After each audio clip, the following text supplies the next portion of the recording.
Well, good morning, good afternoon, or good evening, depending on when and where you are watching this. And welcome to another Festival in a Box 3.0 tasting session. This is the Armorik Classic tasting session, and we have about to join us Paul Klocke at the distillery, no less. Now, you may hear a bit of background noise, may struggle to hear occasionally, but this is because he's in a live working distillery. And to be honest, it's well worth it. So let's bring him in just now. Hi, Paul. How are you doing? Hello, Eddie. Very well, and you? Yes, very well, thank you. And thank you for joining us this morning. It's very, very good to see you. Yeah, thank you for having me. Oh, it's as you said, live working. So even where I put the phone, it's like a bit. So the phone is taking part in the distilling process. Definitely. Let's hope it doesn't go in the brewing process here. That's not good. Yeah, we don't need to taste that. Now, Paul, just to introduce the session, if you could just introduce yourself and what it is you do at the distillery and with the brand and so on, that would be really helpful. Thank you. Yeah, so I'm Paul. I work at the distillery since 2 years now, and I'm what people call like an ambassador of the brand. I live on site in the city of the where the distillery is, so I really work from the distillery, which is nice because yeah, when you give me a call, I can just directly go to the sales as we do now, and yeah, it's still independent and familial distillery, so that's why I also joined it, and I wanted to be in a distillery that is from my region. I'm also from Bretagne, so yeah, Oh, that's about it. fantastic. So you didn't have far to go then. No, yeah, I live 100 kilometers from here, so I still have to moved out of my home city, but here Oh, I'm closer to the sea, and this is even better and closer to Stills. yeah, yeah. And you were telling me that there's a good beach for surfing and swimming not far from the distillery. Yeah, I am like taking my surfing skills now to the next level since I'm next to the sea. My home city was really inside Bretagne, so you had to drive 1 hour or more. Now it's just 10 minutes away, so yeah, that's very nice. Win-win. Good coast, and yeah, it's very touristic as well. So in the Yeah. summer we get a lot of people just visiting the distillery, not even like knowing what whiskey is, and then coming out and getting starting to be passionate about it. So Hmm. that's Hmm. also what we like to do. Yes, yes, absolutely. Now I'm very aware of the French's love for whiskey, Scotch whiskey. With my family connection in France, they're always asking me to bring whiskey with me. But a lot of people aren't aware probably that whiskey is made in France itself. And obviously, I think you were one of the first, if not the first, single malts to be made in France. And obviously, you're in the north of France, so climate-wise, not too dissimilar to the UK, and therefore seems like a pretty ideal place to be making whiskey. But we'll talk a bit more about the distillery and how you make the whiskey there. But what I'd like to do, if you don't mind, is if we can get straight into the tasting of the Armorik Classic, which is what everybody has at home. So I'm just going to pop mine open just now. Yeah, of course, for it. Oh, I don't have it. Damn. You don't have any? But Oh no. I have other aromas here. Wow. Yeah, I'm sure you've tried it many times. Yeah, many times. So, Paul, would you mind just taking us through, whilst I knows this, would you mind just taking us through exactly what the classic is in terms of its components and, the maybe a sort of rough idea of the age and that kind of thing, the different cask types, Yeah. just so that everybody at home can get an idea of what it is they're drinking. Yeah.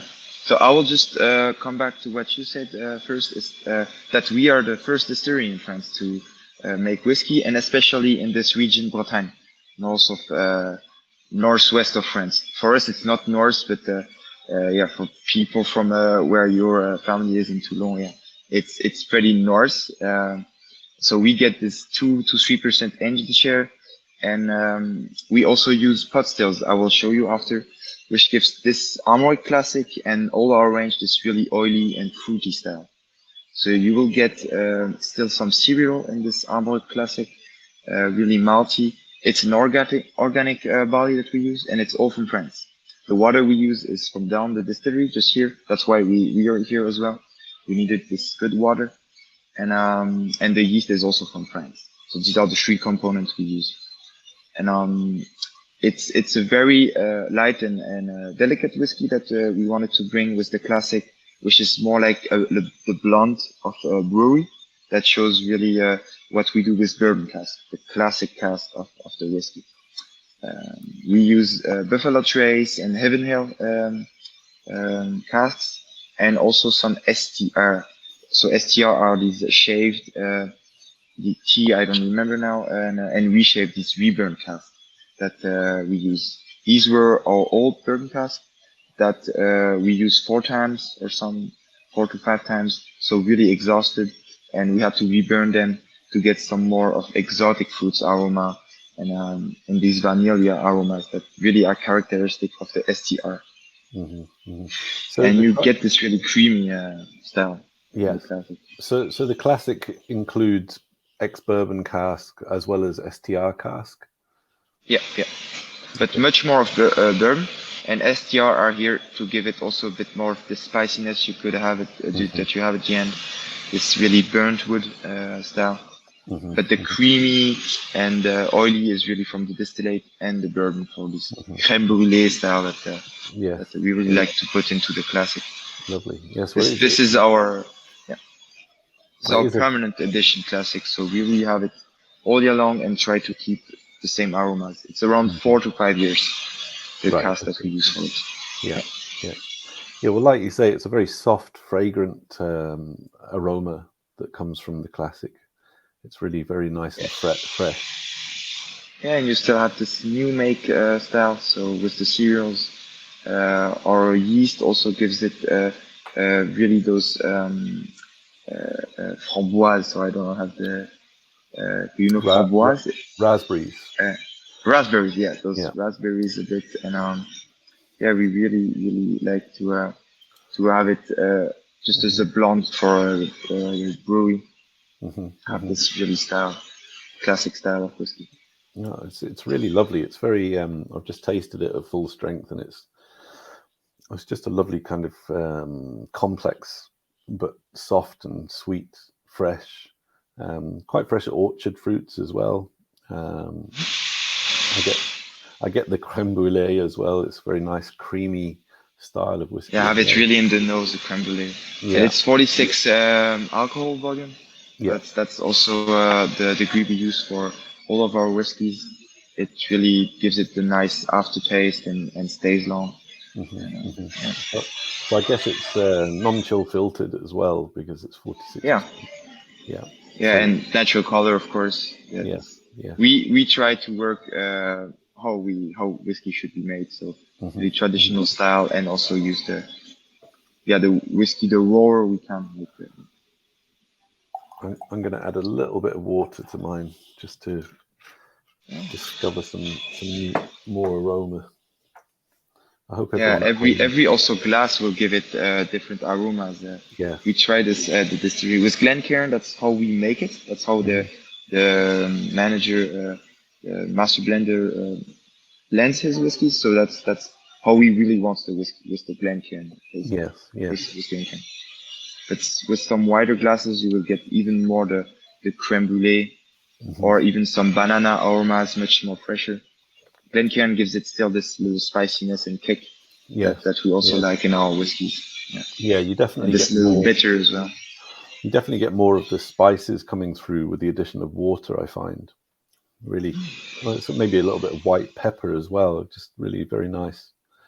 And it's got a lovely, long, lingering, slightly effervescent finish. Yeah, effervescent. Yeah, I get what you get on the stickle on the tongue. Yeah, it's very nice. Very nice. Well, listen, seeing as you're in this distillery at the moment, Paul, why don't you give us a little bit of a tour around and maybe talk us through. Definitely, be my host. Talk us through what it is, you know, how if there's anything different you do there, or if it's very, very similar to what happens in Scotland and elsewhere around the world. Now, what we do differently is that we do really differently from other whiskey distilleries in France, because we had the first French stills. French stills, but with this pot still style. So there are not many distilleries having this. They usually use the stills they had for fruits or for other cereals, and or for raisin for the cognac. In Alsace, they had a lot of fruits and Mirabelle that they use. So very different styles will give it very different style. And we wanted to have it traditional way. But they have been made here in Cognac region by Prulot. So this is also something we work on, is that to always buy from French producers. For our barley, it's the case. For every copper, we know how to do stills here. And they have 25 years, these stills. They have been used only for cereals, so for malt, barley, for rye and wheat. This is the three cereal that we use here. Okay, so you don't just use malted barley for some of the whiskies. You use rye and wheat as well. Yeah, and also how do you say, not non-malted barley. We did some single pot stills as well, which are now aging. I mean, single pot still style. So many also rye whiskey. We have some 100% rye. This is a lot of experiments as well as many do in their distilleries, and we want as well to buy many types of cask and do many style of whiskey with our stills, with the different cuttings and different temperatures that we can have in the stills. Okay, so you're not afraid of experimenting with different cereals and styles. Is there one in particular that you're very pleased with and that we should look out for? Now, the rye is not that much available, but it is very nice.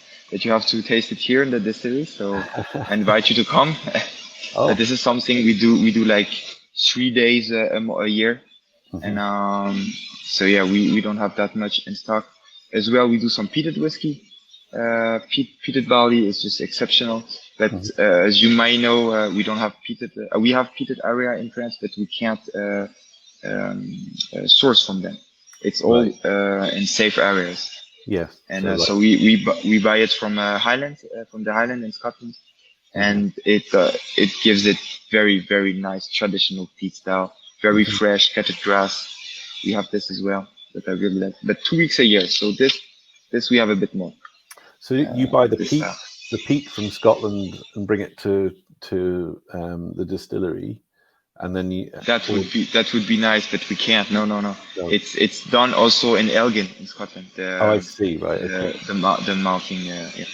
But the barley is at least 60 or 70% from France, and then it's from Scotland as well. So that's the only whiskey, the peated whiskey that we have that are not 100% like French. Right. Yeah. I was going to say, because I mean, if you look at Japanese whiskey, for example, all of the peated barley currently, I believe, comes from Scotland, and it's very similar for other distilleries around the world. It seems to be getting hold of peated barley is quite challenging, particularly when it's locally. We are all going a bit towards this terroir and having our own cereals or own everything. But it's whiskey is much more about how you produce them. For now, than what is really the raw product at the beginning. But it's getting towards this, and we as well. Having a maltery is one of our projects in the next years. Having our own cooperage as well, doing our own cask. This is something we have that is very particular. It's cask from Bretagne, with wood from here. So, and we want to do it here on site as well in Lannion, in our city. Yeah, it's something we have a very project. So disregarding the peated malted barley, so the general malted barley that you use is French, and is it malted in France as well? Yeah, it's malted. The barley we had is malted in France. Yeah. Oh, not no. It's not the entirety. We have as well one in Belgium that does really good the job. It's the Malterie du Château. It's very known here in France because they sell a lot to breweries, little breweries, Ah, because they right. can do little amounts because we are Yeah, not a big distillery. We don't need like 1,000 tons, yeah, so we can just buy from little to little and have the good quality of malt as they do there in Belgium. But the barley is French when we buy from them, and yeah, organic. Since yeah. 6 years, only organic. Wow. And what is the current output of the distillery in terms of, you know, um, pure alcohol? What's the sort of capacity you're running to at the moment? It's around 150 to 160. This year it will be a bit more around 150. We had some more off times, so yeah, and last year as well. So that's why this year we had, I mean, and 3 years ago as well, we had a lot of off times, and we didn't have any. We don't have any wheat this year to whiskey from wheat. So our blended whiskey are all like out of stock. Right, And right. but we are going towards. We don't want to do like twice what we are doing now. Maybe we'll go to 180 or 200 thousand. Yeah, I mean hectoliters. No, 200 liters of pure alcohol. Uh, 200,000 liters. Yeah, yeah, 200. Yeah, yeah, yeah, exactly. yeah. And we're not trying to like make a big growth or No, anything. It's more on no. the quality that we're going, and yeah, going for little allocations as well, finding the right distributors, Mm, um, and not having large volumes going out of the distillery. hmm Just hmm working, yeah. Yeah, yeah. I mean, well, to give viewers in the UK who are watching this, that the kind of capacity you're talking about is, in terms of Scotland, would be something like Springbank, I guess. They kind of hover around that Yeah, yeah. 125,000, 200,000. So it's a good distillery to be associated with. Yeah, definitely. um, Or Edradour as well is maybe a bit less, like 120 or something, but we are not yeah, far from them. Yeah. yeah. So it's a good amount, but it's not a massive. It's Yeah. not a big amount. No, but it's a Uh, big in France, but definitely for Scotland, we're ridiculous. And yeah, but yeah, yeah. in France, we are not the biggest now, but yeah, with the stills we are still the biggest, but we are not working 24 hours and No, 7 days. So yeah, we're yeah. like, yeah, 5 days and two distillation per day. Hmm hmm Like we do maybe 10 casks a day hmm of 200 liters. So, yeah. hmm And you were talking about the yeast earlier on. Did you I don't know if you mentioned the type of yeast you were using for fermentation. The exact type I really couldn't tell, but we have two, Hmm and one will really work on the alcohol. So we do 3 to 5 days of fermentation before going distillation. Yeah. Right, right. And this is quite a good time because it gives it the good, really the fermentation will give it the good aroma that we're checking for. Yeah. And yeah, so two yeast. One is much more on the aroma style that we are searching. hmm So it's long fermentation between what 72 and 100 or so hours. Yeah, yeah, yeah. Yeah, yeah. It's So just obviously a it's just long depends on fermentation. the time of the year. Just yeah, in the Yeah, summer it will go much yeah. faster and Yes, yes, right. So you don't have to ferment for so long in the summer. yeah, yeah. We get the Excellent. aromas quite fast from it. Yeah. But it's Excellent. just a living product, and as well we buy from many malteries, so we get a lot of different style of malt. So it's just the work of our master blender to really check every cask, just just like yeah, many master blend have to do. But it's a big work to just check that every cask is good that goes into the classic. hmm It's always around 20 to 30 casks, so he will really check them one by one before the blending. So, Okay, so each batch of classic is around 20 to 30 casks. yeah, yeah. And I saw that you have this bottle that is a bit blue on the down part. This is that we have just moved to recycled bottles. So it's the Ah, one you had in your hands and you poured the whiskey with. this one It's here. yeah, and we hope many other distilleries will make this move. Just yeah, going for the color of the sea. It's the Okay. color of You our see it sea. Just on the base, you can see. yeah, Yeah, it's that's very nice. 80% recycled glass. Oh, We that's use. great. Yeah, yeah. I mean, that's always an issue with whiskey, isn't it? It kind of needs to be bottled in glass, but It's concern is it's always. the one it's the biggest consumption we have Mm, after production. It's really very big glass consumption. mm-hmm. But we are also looking into maybe not having boxes or yeah how to where should we go now? Just Yeah, go neutrality carbon yeah, neutrality. yeah. No, listen. Following the Paris trade, Paris Yes, COP26. Yeah. that's right. No, I mean, it's super important that all of us do what we can to try and reduce consumption of things that we consume, obviously. Yeah. And glass in the whiskey industry is big, or packaging in general. There's so much cardboard as well. As a business, we've moved away as much as possible from unnecessary printing and packaging and so on. So it's so important that everyone does the same thing. But I was just going to ask you, Paul, because I'm sure you're a big whiskey nerd like me. And I'm sure that much as you love Armorik, that you also love other whiskies from around the world. Definitely. Is there anything particularly that interests you in the whiskey world at the minute, or any particular whiskies or regions of the world that you're excited about? I have. Do you know maybe the Whiskey Life Paris? Have you been there? Yes, but not for a long Yeah. time. So this year I really tried all the. I went back to the classic because for 2 years that I'm now really working in the industry. I'm passionate since maybe 6 or 7 years really in whiskey, but since 2 years I'm really like tasting only French whiskeys or world whiskey. And this year I went back to classics and I tasted Glenfarclas, Benriach the 12, the non-smoky, just very, very, very nice whiskey that I tasted. And yeah, all the Ben Romack, editions, Redbreasts. These are whiskey now I'm much more looking into. They were the classic before that I liked, that brought me into whiskey, and now they're like, my favorite whiskey, going back to be my favorite whiskey now. Also, I tasted last week Kleinelish from the Game of Thrones editions. Oh yes, yes. And this Kleinelish is very, very nice.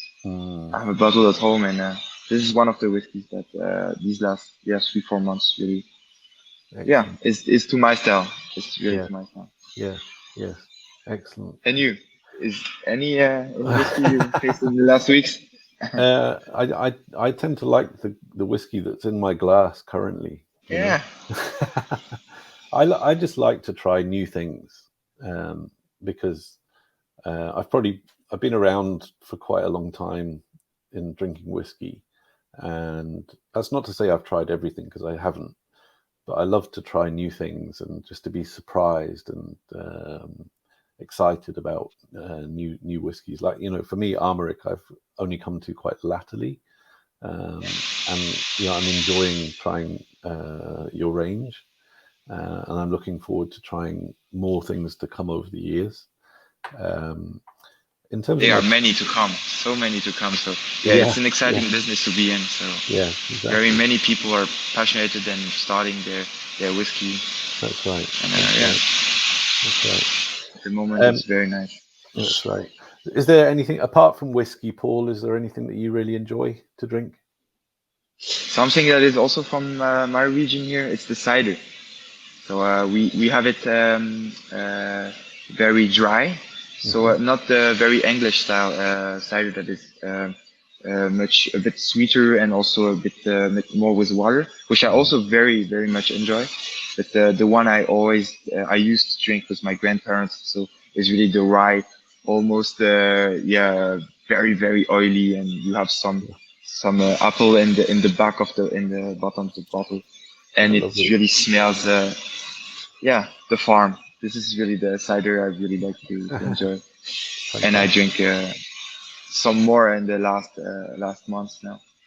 Yeah. Brilliant, brilliant. Well, listen, Paul, it's been a real pleasure to speak to you today, and thank you so much for taking the time to come on, and especially to show us the distillery, which is really lovely to see and helps bring things to life for us. One thing I didn't ask actually is when once things loosen up again, as hopefully they will with the pandemic, can people come to visit the distillery? Yeah, definitely. Yeah, all year long we have just give us a call before, so you're sure to have a tour. But as we were speaking, there were like 10 people just down here having a tour with my colleagues. So Oh, yeah, brilliant. it's all year long we have people and having tasting here at the distillery as well. You will watch the stills and having a tour in the warehouse, which is one of the best places to be if you like whiskey. It's just many smells. Every spot is very nice. So yeah, Well, fantastic. definitely come over. I will definitely come over as soon as things allow for. But for now, it's nice to see on camera, but not as good as being there in real life. Yeah. But listen, Paul, I'll let you go. But thank you so much again for coming on, and hopefully next time I see you, it will be face to face, perhaps at the distillery. Yeah, I hope so. Yeah, or in a show or anything. But yeah, come over in the distillery. Just give us a call and definitely Thanks very I'll much. be here for you. Super. Thank you very much, Eddie. Merry Christmas to you, and have a good New Year. And, yeah, good New Year to you too. All the best to everyone. With your close ones. All the best to everyone at the distillery and all your families. Cheers. Super. Thank you, Eddie. Have a good day. We say slanger. Sorry, yeah? We say slanger. What would you say? I will say Yachmat. Yachmat. Yeah, Yachmat. This is Breton language. Ah. And if we want to say goodbye, we say Kenavu. Kenavu. Okay. Kenavu. Yeah. Kenavu. The spelling is not too hard for this one. Kenavu. Kenavu. Super. Thank you, Paul. Thank you very much. Take care.